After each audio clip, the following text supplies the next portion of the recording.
I think it depends upon the severity of the infection, and I would draw your readers or viewers to the Infectious Disease Society of America.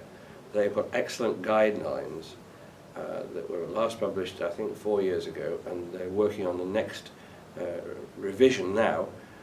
And these give excellent advice on how to approach mild, moderate, or severe infections. The most important thing to remember is that patients who don't have clinical signs of infection, there is no evidence that antibiotics are any good at all. It's what you take off the wound that matters, debridement, take the pressure off. For mild to moderately infected ulcers, then we start with broad spectrum antibiotics. And another thing that people get obsessed with is taking a swab. A wound swab is a waste of time, because you'll grow many organisms that we all have on our feet, and one doesn't know if these are relevant to the infection. After debridement, you should take a specimen, a tissue specimen from the base of the wound, and send that to a microbiologist who's as interested as you are in the diabetic foot. So you need an interested group of people working together. So that's how you would deal with infection. And then when you've got the results back, you can home in. For example, if we start off on a broad spectrum antibiotic and you get a solid growth of Staphylococcus aureus, not methicillin resistant, then we'll put the patient on to an appropriate antibiotic. Diabetic neuropathy and peripheral vascular disease are more common with increasing age and increasing duration of diabetes. Whereas certainly we're seeing many young people with some evidence of neuropathy.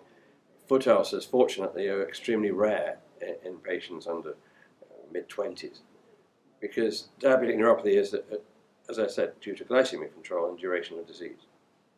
And those over 60, probably up to 50% of patients will have some risk factors for foot ulcers. So it is a disease that's seen more in, I wouldn't say elderly, but older patients. The technology of the 21st century is getting there.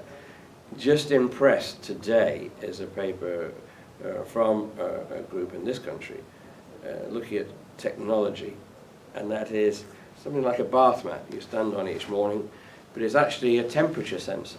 And we know that prior to the foot breaking down and developing an ulcer, it heats up because of inflammation. And, for example, it's been shown that if patients self-monitor skin temperatures, in addition to doing this is an intervention plus education, then those who were self-monitoring the skin temperature, if one foot's a lot warmer than the other, they stop exercise. In other words, they stop walking, rest. And this intervention has been shown to reduce significantly ulcers compared with a group that just has standard education alone. So this technology, actually the patient just stands in the bathroom on the mat, and it's connected centrally, electronically, to a central reader.